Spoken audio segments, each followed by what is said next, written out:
Good morning.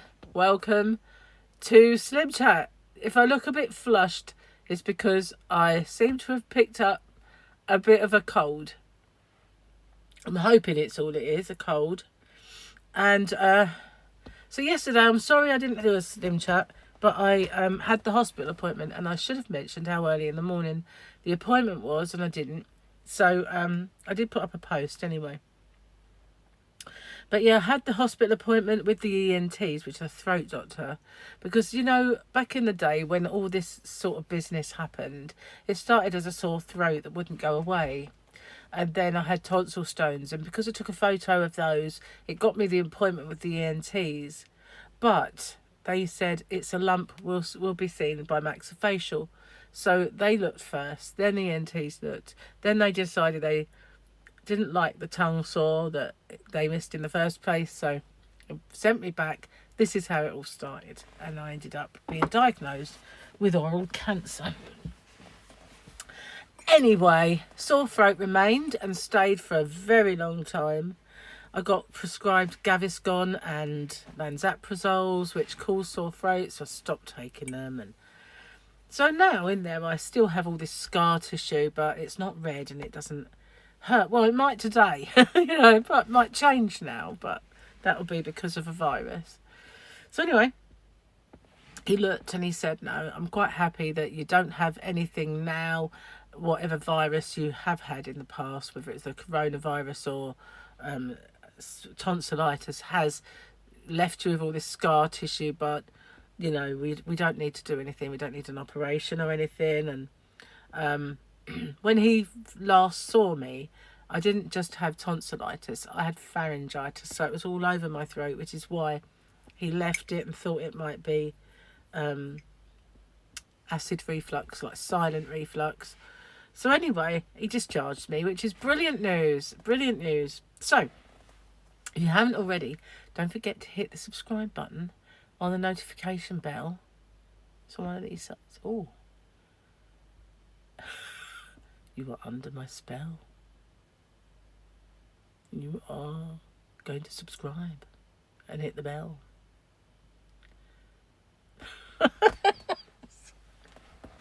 Sorry about that. I'm naughty. I do apologise. Anyway, yes. I've got to blow my nose now. Sorry. I will be right back. Oh, sorry, my nose is just getting redder.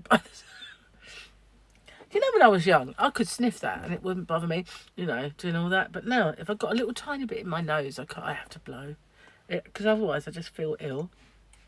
I mean, sicky ill, Anyway, so the good news is ENT discharged me. I don't have to see him anymore. Everything's fine. Don't need any further operations. And if I need back referring to him again, then my surgeon that did the cancer will refer me back to him, because they work side by side, ENTs, head and neck, and they actually operate on the same day in the same places. So while I had my operation, he was doing one in the very next theatre. So yeah, if I need referring back, then they'll refer me back. So I have a t-shirt on again, you might see it, from one of my nice tops, but I feel like I need comfort. When you're not well, all you want to do is like have snuggly stuff. And these t-shirts are nice and soft, so that's what we got. Oh yes. So another brilliant piece of news is that I lost 5 pounds. 5! Yay! Do you know, midweek I weighed myself accidentally and I'd lost 4. And I thought, I put the mockers on it really. I shouldn't have done that. And then I started getting really hungry a lot, and I'd eaten loads. So I figured, I'd probably undone that anyway. So when I finally stood on the scales on Tuesday for my weigh day, I was blown away by lost 5 pounds. I'll take that, yeah, every day of the week. And I think in some ways, I just got to finish this. Hang on. I can feel it getting a little cold. The moustache. In some ways, I feel like I can thank cancer for it, because you'd need a lot of calories to heal. So, see, traditionally on this diet, I don't do that well, I do well on a low carb, but I don't really do well on this diet. And I think it's probably a little bit of mismanagement on my part. But because I need a lot of calories now to heal, then hopefully that's helping me in a way.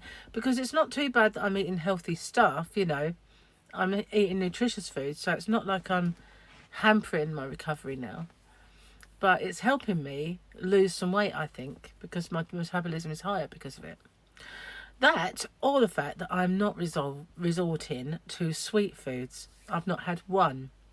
We've not bought any of those bars, Fibre One or the skinny bars. We've not bought anything like that. Gary wanted to.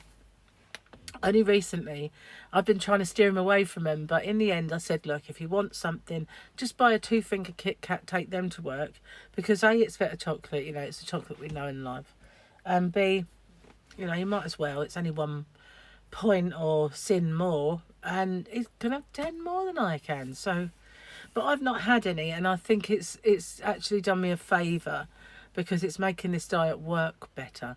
Obviously, the more sweet stuff you eat, the more you spike, the more you want. So, yeah, I think it's actually doing me good. So, let's see what the kitty cats have got to say. I bet it's nothing nice. But it isn't. They seem to be very grumpy cats. Human kittens often don't have anyone of their own age to play with. But it doesn't matter as much as it would for one of our kittens, as they are amazingly retarded. I guess it's true, babies are not the most intelligent beings, but really? They're so rude, cats, aren't they? They're so rude. And the movie quote of the day. I thought more people would get this one, but only 2 did. It's, ow, brain pain. And that was the wonderful Kathy Bates, and it was her way of keeping her son Bobby Boucher in line in Waterboy. Because if he ever wanted to progress like a normal child would and get a girlfriend or anything, she would, get a brain pain and keep him in line. Stop him, just whip him straight back. And Linda Fairbrother got it, and Carol Ray, well done, well done. So this one is another famous movie, always on around this kind of time of the year. You are what the French call les incompetents. You're what the French call les incompetents. So, not as easy, but it's a very, very popular movie. But whether it's a very well-known part of the movie, I don't know. You're what the French call les incompetents. Indeed. Anything else I've got to tell you? Some of my... sorry about that. Rewind. The taste buds, some of them are returning back to normal. I am so happy about that in some ways, because fruity flavours, especially artificial ones like strawberry, have been awful, and they still are. But some of them, like banana, real proper bananas, have come back. And the last time I tried a banana, it still was horrible like the time before. But yesterday, Gary had one that went too yellow. He likes his bananas green. Ugh. But he loves them when they're hard. He likes all fruit when they're firm. And I like when they're ripe, you know. But he likes them when they're only just hitting vaguely ripe. So, gone a bit yellow for him. So he said, oh, you know, you can have that one. Well, I'll try it. And it tasted like a banana. I was so happy. And he made lamb shank, Brussels sprouts, sprouty broccoli, and we had mashed potatoes. Absolutely amazing. Well, the Brussels sprouts tasted better than they have done. So I figured that my taste buds are returning to normal. Just in time for this thing to screw them all up again. Probably. But, yeah, it's only taken a year. I mean, really. It was about a month later than this last year that I got that dreaded disease, that dreaded C word. Well, not cancer, but the other one, ending in 19. So that one reared its ugly head and I was ill. Started the whole thing off for me, because I didn't know if that was linked, you know. If I hadn't got that virus, would I have got the rest? I don't know. Who knows? It's one of those things. So, as my ENT said, we don't know the true cost of that COVID. It might be way more than we ever will know. So that is true, I guess. And who knows, chicken and egg, whether one caused the other, don't know. But whatever. Whole year down the line, I'm starting to get some taste buds come back to normal. And I don't think it was the virus that made my taste buds hate things that tasted horrible or smelled horrible. I think that was the jab. Because the virus diminished my taste buds. And the jab increased them to like overdrive and made them distorted. So yeah, but only just starting to get back to some kind of normality in time to be ill and for them to just so let's hope it's just a cold and I'm gonna have this big red nose and just it will go quick. Let's hope. I can't believe it, really. I know it was when we went to firework night and Tyler was coughing in my face and I thought, oh, here we go. But you know, there's lots of people breathing in and I didn't have masks on. I tried to avoid them as much as I could, and yeah, you know, you're gonna get it. They call them super spreaders, don't they?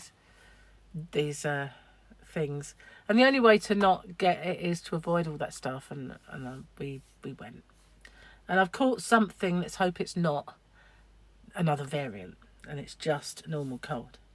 So I've done my quote, my movie quote of the day, told you my good news and my extra good news of losing £5. So that's it then, I think. Thanks for watching. Stay safe, everyone. Take care, and I'll see you on the next one. If I feel well, if not, I'll probably still come on and tell you I'm going to have a short one or something. So see you soon and take care. Bye for now.